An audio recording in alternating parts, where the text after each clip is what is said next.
உலகம் முழுவதும் உள்ள தமிழ் மக்களுக்கு வணக்கம். நான் உங்கள் எல்லாரையும் மதி யூடியூப் சேனலுக்கு மீண்டும் அன்புடன் வரவேற்கிறேன்.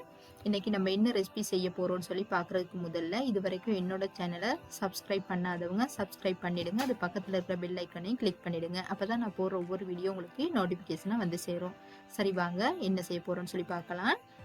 தேவையான பொருட்கள் வந்து ரவா 500 கிராம் எடுத்து வச்சுருக்கிறேன். சுகர் 250 கிராம், துருவின தேங்காய் 1 கப், வெனிலா எசன்ஸ், ஏலக்காய் வாசத்துக்காக ஏலக்காவை வறுத்து பொடி பண்ணி எடுத்துக்கோங்க. சால்ட் வந்து 2 பிஞ்ச் எடுத்துருக்கிறேன். 1 கப் வாட்டர். இப்போ நம்ம இந்த பாத்திரத்தை அடுப்பில் வச்சுட்டு ரவாவை சேர்த்து வறுத்துக்க போகிறோம். ரவா வறுக்கும் போது மீடியம் ஃப்ளேமில் வச்சு வருங்க. அதிகமாக வறுத்துடக்கூடாது. அதே வேளை அடி பிடிச்சிடாமலும் நீங்கள் பார்த்துக்கிறணும். இப்போ ரவாவை நாம் நல்லா வறுத்துட்டோம். அடுத்து துருவின தேங்காவையும் நல்லா வாசம் வர்ற அளவுக்கு இதையும் நம்ம வறுத்து எடுத்துக்கலாம். தேங்காய் இப்போ நல்லா வறுப்படுது. அடுத்து நம்ம இந்த வாட்டர் சேர்த்து அதோட வந்து சீனி பாகு செய்ய போகிறோம். அதுக்காக நம்ம இந்த சீனி இதோட சேர்த்துக்கலாம். சேர்க்கும்போது அடுப்பை ஆஃப் பண்ணிவிட்டு சீனி சேர்த்துக்கோங்க. இப்போ நம்ம அடுப்பை ஆன் பண்ணிவிட்டு இந்த சீனி வந்து நல்லா கரையிற வரைக்கும் கரைச்சிக்கிடலாம். பாருங்க கொதிக்க ஆரம்பிச்சிடுச்சு.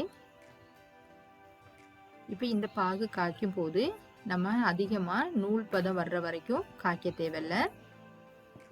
ஒட்டக்கூடிய பதத்தில் இருந்தாலே போதும்.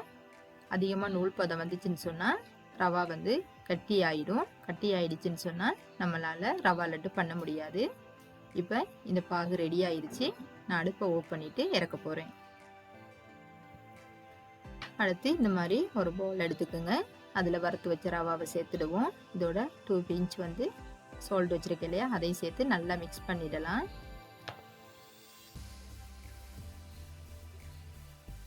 இந்த மாதிரி நல்லா ஈவனாக மிக்ஸ் பண்ணிவிட்டு நம்ம அதோட வறுத்து வச்சிருக்கிற இந்த தேங்காவையும் சேர்த்துக்க போகிறோம். இப்போ இதெல்லாம் ஒன்றா மிக்ஸ் ஆகுற மாதிரி நல்லா மிக்ஸ் பண்ணிவிடுவோம். வெனிலா எசன்ஸ் வந்து சேர்த்துக்குங்க. ஒரு 2 ட்ராப்ஸ் மாதிரி விட்டுக்குங்க வாசத்துக்காக. அடுத்து ஏலக்காய் பொடி. இப்போ இதெல்லாம் நம்ம நல்லா மிக்ஸ் பண்ணிவிட்டு இந்த காய்ச்சி வச்ச சீனி பாகை இதோட கொஞ்சம் கொஞ்சமாக சேர்த்து இந்த மாவு ரெடி பண்ணிடலாம். இது சூட்டோட கையெது போட்டுறாதீங்க. இந்த மாதிரி ஒரு ஸ்பூன் வச்சு நீங்கள் அதை நல்லா கிளறிக்குங்க.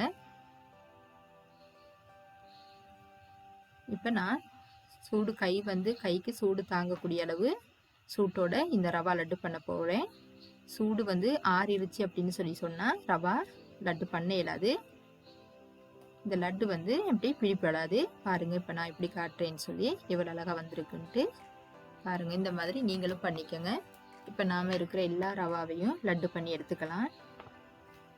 பண்ணி முடிச்சுட்டு உங்களுக்கு காட்டுறேன்.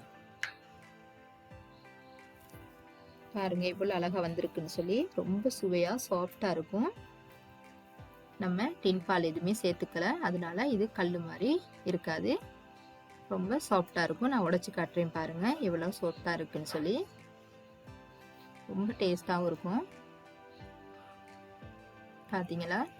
நீங்களும் இந்த மாதிரி ட்ரை பண்ணி பாருங்கள். இதை சாப்பிடும்போது உடனே சாப்பிடாம ஃப்ரிட்ஜில் வச்சு எடுத்து சாப்பிட்டு பாருங்கள். ரொம்ப டேஸ்ட்டாக இருக்கும்.